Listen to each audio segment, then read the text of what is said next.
N factor, valency factor या संयोजकता factor क्या है, इसकी कहाँ ज़रूरत पड़ती है?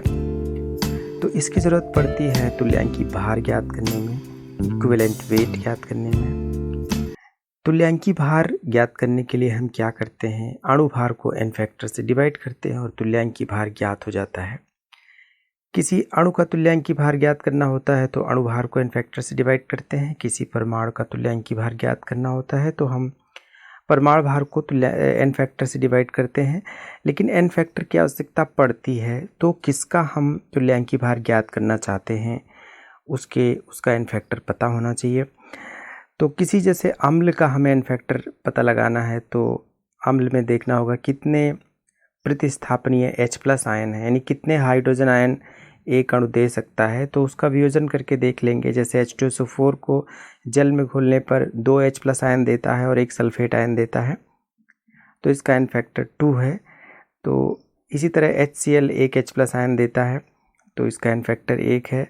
CH3COOH एक H+ आयन देता है तो इसका एन फैक्टर 1 है। यदि H आयन उसमें से नहीं निकल सकते हैं, प्रतिस्थापनीय नहीं है, तो उसका एन फैक्टर जितने H+ आयन निकलेंगे वही रहेगा, भले उसमें कितने भी H दिख रहे हों। जैसे H3PO4 को यदि किसी अभिक्रिया में 2 ही H आयन दे रहा हो, H+ आयन हैं तो वैसे 3, लेकिन अगर 2 ही निकल रहे हों तो उसका एन फैक्टर 2 होगा। क्षार के केस में कितने OH आयन दे रहा है, वो कितने OH आयन प्रतिस्थापनीय हैं, उससे पता चलता है एन फैक्टर। जैसे NaOH एक OH माइनस देता है जल में तो इसका एन फैक्टर 1 है। CaOH twice calcium hydroxide 2 OH minus देता है, इसलिए इसका एन फैक्टर 2 है। तो कोई भी क्षार है उसमें कितने OH आयन निकल रहे हैं, प्रतिस्थापनीय हैं, वही उसका एन फैक्टर है। किसी आयन का एन फैक्टर क्या होता है, जैसे सल्फेट आयन का एन फैक्टर 2 होगा क्योंकि उस पर कुल उपस्थित आवेश 2 है।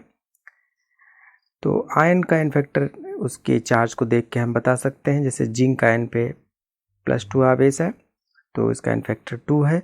क्लोराइड आयन पे -1 है तो इसका एन फैक्टर 1 है। किसी आयन का एन फैक्टर जानना बहुत आसान है। किसी लवण के एन फैक्टर को जानने के लिए उसमें जो धनायन है उस पर टोटल चार्ज चेक करना पड़ेगा या फिर ऋणायन पे टोटल चार्ज चेक करना पड़ेगा, वही उसका एन फैक्टर है। जैसे Na2CO3 में सोडियम आयन पे 1+ चार्ज होता है, लेकिन Na2CO3 में 2 सोडियम है तो टोटल प्लस चार्ज 2 है, तो इसका एन फैक्टर 2 है। और इसको चाहे कार्बोनेट पे 2- होता है उससे भी देख सकते हैं। तो कार्बोनेट पे 2- है, Na पर 2+ है टोटल, तो इसका एन फैक्टर 2 है, चाहे हम धनावेश से निकालें चाहे ऋणावेश से। और यदि किसी अभिक्रिया में किसी पदार्थ का तुल्यांकी भार ज्ञात करना है तो वहाँ एन फैक्टर निकालने की ज़रूरत पड़ेगी।